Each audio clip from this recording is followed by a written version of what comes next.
शासन की राज हम लोग कह रहे हैं कि सुशासन की राज है।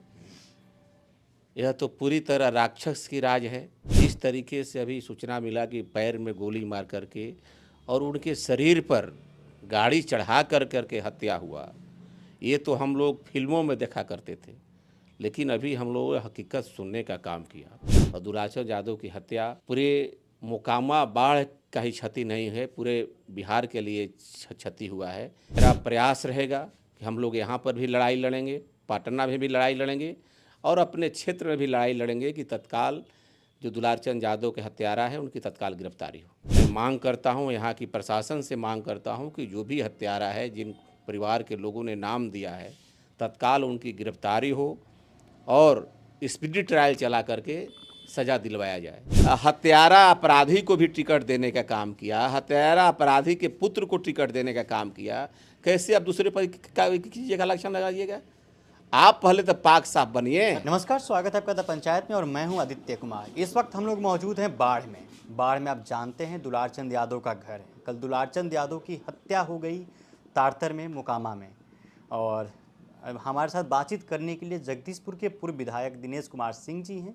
इनसे बातचीत करते हैं। दुलारचंद जी को देखने के लिए आए हैं, थोड़ा बातचीत करते हैं और समझते हैं। आप आरजेडी के पूर्व विधायक रह चुके हैं 2010 में जगदीशपुर विधानसभा सीट से, और दुलारचंद जी के बारे में आप सुने होंगे कल।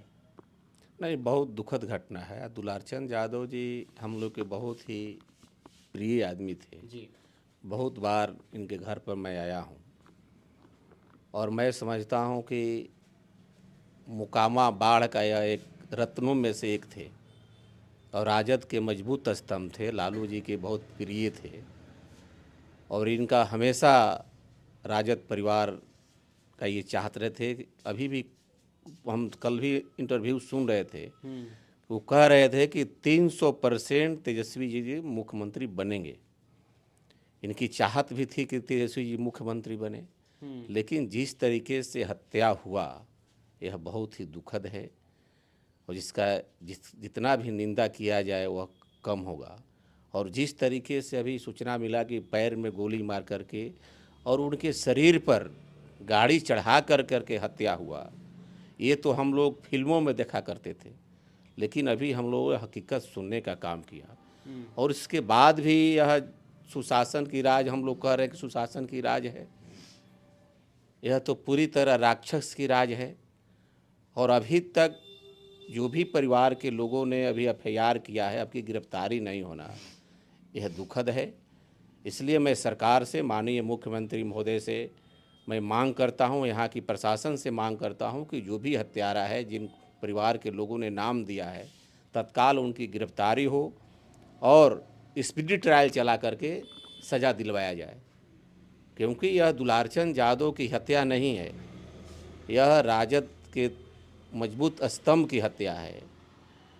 और एक ऐसे व्यक्ति जो उन्होंने इतने उम्र में भी 75-80 वर्ष की उम्र में भी जिस तरीक़ा का उनका बेबाक बोलना, जी बिल्कुल सही बात को रखना, मैं समझता हूं कि अब इस इलाके में कोई व्यक्ति बचा नहीं है कि जो मजबूत सही को सही कहे, गलत को गलत कहे। ऐसा व्यक्ति अब को हमको दिखाई नहीं दे रहा है। तो ऐसे व्यक्ति के हत्या, निधन पूरे राजद परिवार, पूरे समाज को बहुत काफ़ी क्षति हुआ है।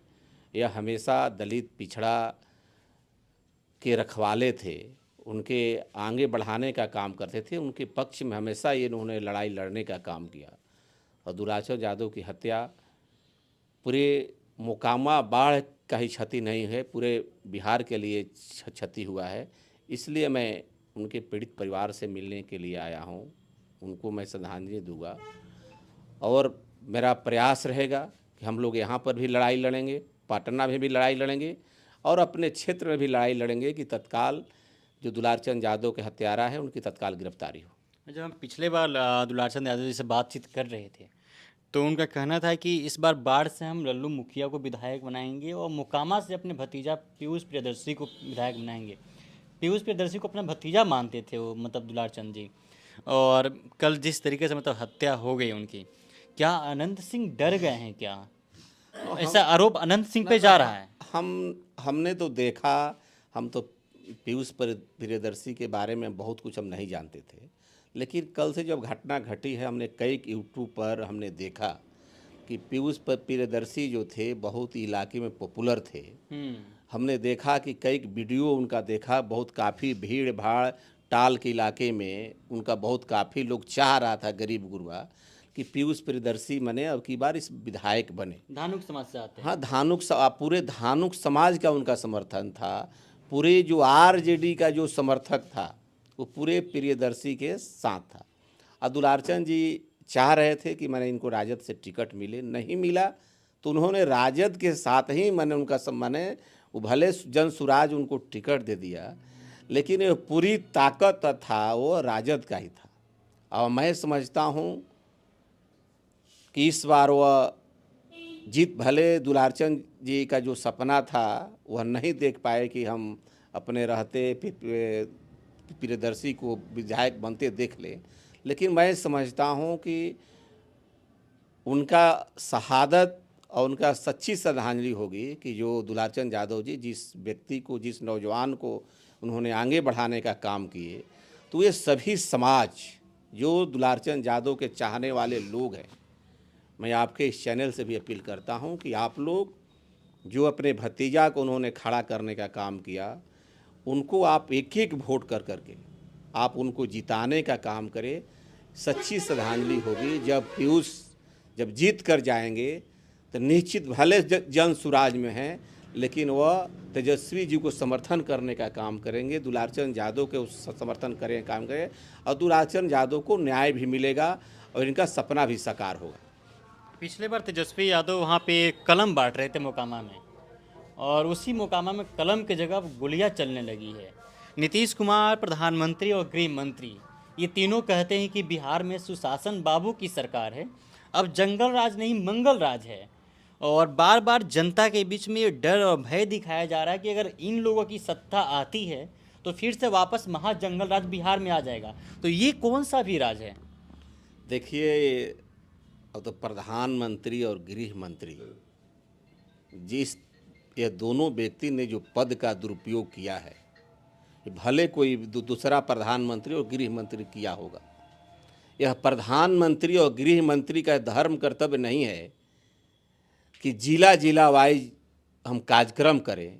इन दोनों आदमी का भाषा वक्तव्य सुन लीजिए, जो भी मंच पर लोग बोलता है, यह प्रधानमंत्री और गृह मंत्री का भाषा इस तरह का नहीं होना चाहिए।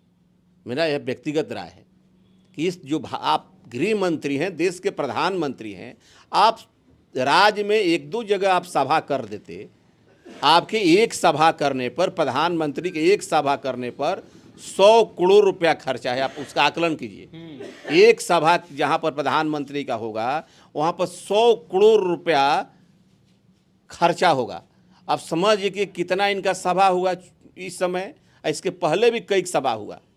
तो पूरा देश का आप कर्ज में लाद रहे हैं।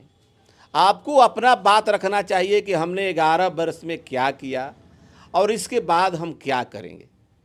तो यह केवल क्या का अनाप शनाप जिसको कोई नहीं बोलना चाहिए, वैसी बात बोल रहे हैं। अब जो अपने बात को नहीं देख रहे हैं कि इस बिहार के अंदर कैसी सरकार चल रही है। जब आपने कई हत्यारा अपराधी को भी टिकट देने का काम किया, हत्यारा अपराधी के पुत्र को टिकट देने का काम किया, कैसे आप दूसरे पर किसी जगह इलेक्शन लगाइएगा? आप पहले तो पाक साफ बनिए। हत्यारा और अपराधी का पुत्र कौन है? कई लोग हैं, आप उठा कर देख लीजिए। यह तो डर रहे हैं क्या? नहीं, ये तो आप उठा कर देख लीजिए कौन है। यह लोकतंत्र का तो मजाक हो रहा है। यह जो वीर भगत सिंह, सुभाष चंद्र बोस, राष्ट्रपिता महात्मा गांधी ने इस देश को लड़ कर के आज़ाद कराया कि हमारा जब देश आज़ाद होगा सभी वर्ग के लोग यहाँ पर सुख चैन शांति से रहने का काम करेंगे। वे थोड़े सा अपना देखे थे कि इस लोकतंत्र में अपराधी, क्रिमिनल, माफिया वही लोकतंत्र का खूबसूरती होगा। वो सोचे थे कि अच्छा लोग जाएगा विधानसभा, राज्यसभा, लोकसभा में, लेकिन जिस तरीके से पार्टी भी और आम जनता भी उसी को चाह रहा है। अगर पार्टी अगर टिकट दे रही किसी गलत व्यक्ति को, अगर जनता उसको हरा दे तो सबक सीख जाएगा। लेकिन दोनों तरफ से गलतियां हो रही है, पार्टी भी बहुत गलत लोग को टिकट दे रहा है और जनता भी कहीं ना कहीं लोभ में, लालच में, पार्टी के नेता के कहने पर वह गलत व्यक्ति को चुन देता है, जिससे आज इसका माने बढ़ रहा है दिन पर दिन। अब छोटा भी बदमाश चाह रहा है कि हम मुखिया समिति चुनाव जीत जाए, बड़ा जो है वो चाह रहा है कि MP MLA बन जाए। तो इससे समाज का बदलाव नहीं होगा। जो राष्ट्रपिता महात्मा गांधी का सोच था, सुभाष चंद्र बोस का सोच था, वीर भगत सिंह का सोच था, खुदीराम बोस का जो सोच था कि हमारा भारत कैसे बनेगा, उस सपना का भारत नहीं दिख रहा है।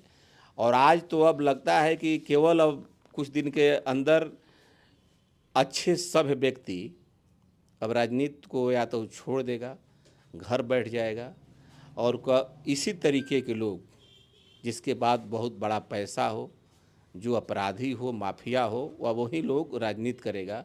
अनंत सिंह आरोप लगा रहे हैं कि सूरजभान सिंह हत्या करवाया है दुलारचंद यादव का। आरोप तो ये तो जांच का विषय है।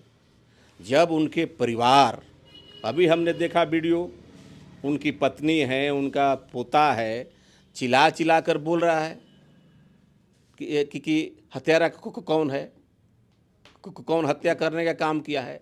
तो इसमें कहने से नहीं होगा, जो इसके पीड़ित परिवार है, जो कह रहा है, जो FIR हुआ है, उसको न मानना होगा। और हम तो सरकार से मैं मांग करता हूं, यहाँ की प्रशासन से, जो पीड़ित परिवार ने मांग कर रहे हैं, जो FIR हुआ है तत्काल गिरफ्तारी हो और सज़ा सुनाइए, और पूरे बाढ़ के इलाका को, मोकामा के इलाका को शांति बनाने का काम करें। चलिए, हमारे साथ ये जगदीशपुर के पूर्व विधायक दिनेश कुमार सिंह थे, जिनसे हम बातचीत किए। इनका कहना है कि हम लोग न्याय इस बार उनको दिलवा कर ही रहेंगे। यहाँ बाढ़ से लेकर पटना तक हम लोग रुख करेंगे और आगे भी कई जगहों पे कार्यक्रम करेंगे न्याय दिलवाने के लिए। और जिस तरीके से आप देख रहे होंगे कि मतलब मोकामा में खून का रंग भूमि बन चुका है। मोकामा लगातार चुनाव से पहले हर बार, चाहे लोकसभा का चुनाव उठाकर देख लीजिए या विधानसभा का चुनाव इस बार देख लीजिए, चुनाव से पहले वहाँ पे गोली कांड होना तय है। चुनाव के समय में प्रशासन चप्पे चप्पे पे रहता। गाड़ियों में गन्स कहाँ से गया? जब गाड़ियाँ इतना चेकिंग हो रही है तो आखिर जो पॉलिटिशियंस है, जो नेता हैं, उनकी गाड़ियों में चेकिंग क्यों नहीं होती है?